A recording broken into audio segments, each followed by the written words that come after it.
Hello mga ka-nation! Magbibigay po ako ng Boracay Travel Guide 2026.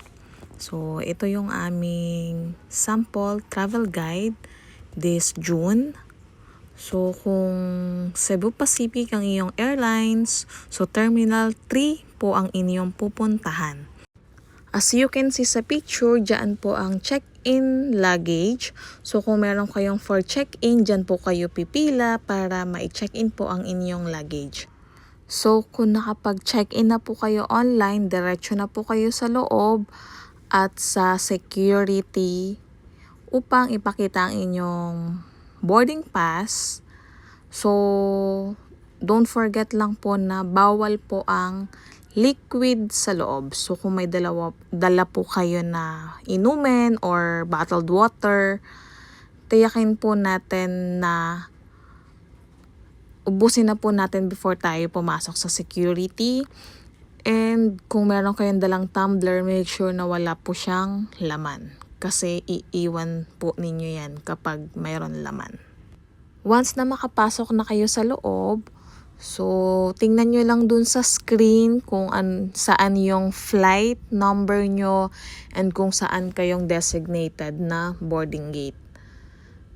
Then once na makapasok na kayo, usually the travel time Manila to Boracay is less than 1 hour. So depende sa weather kung okay, pero the usual it is less than 1 hour lang. So pagdating nyo ng Boracay, so kung may check-in baggage kayo, so i-wait nyo lang siya dun sa area. And then mag-exit na kayo. If nagtitipid po tayo, so since DIY po tayo, no, so punta po kayo sa labas. Meron po doong terminal ng tricycle, 75 pesos each.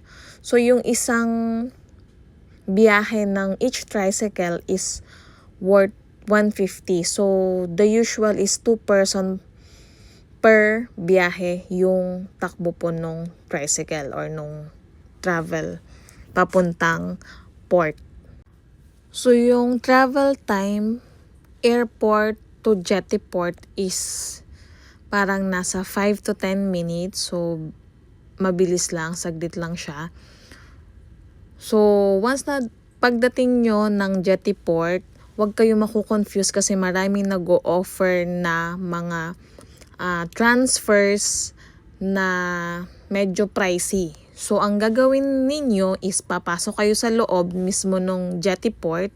So magtatanong lang kayo kung saan nagbabayad ng terminal fees, boat fees, and environmental fees. So yung sa amin, ang binayaran namin is nasa 600 plus each person. Pero yun ay back and forth na. So very, very mura. Compare sa kung sa labas kayo kukuha yung ino-offer na all-in, 600 pesos each, one way lang siya. So sobrang tipid if papasok kayo sa loob, huwag kayo ma-confuse. Meron sa loob, ipagtanong nyo lang doon kung saan nagbabayad ng mga fees.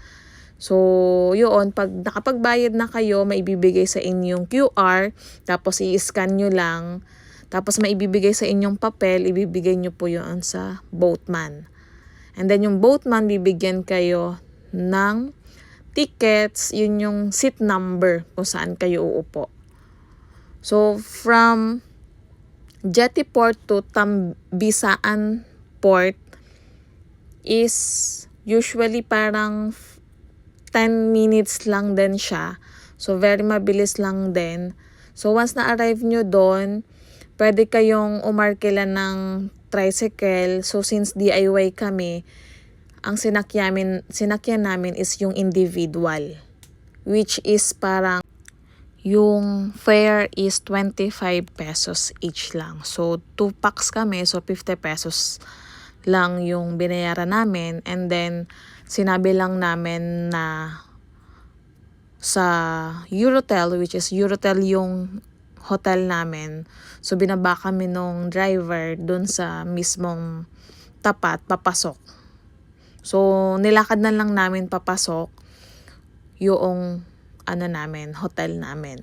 So, very early kami. So, naghintay pa kami na aming check-in time.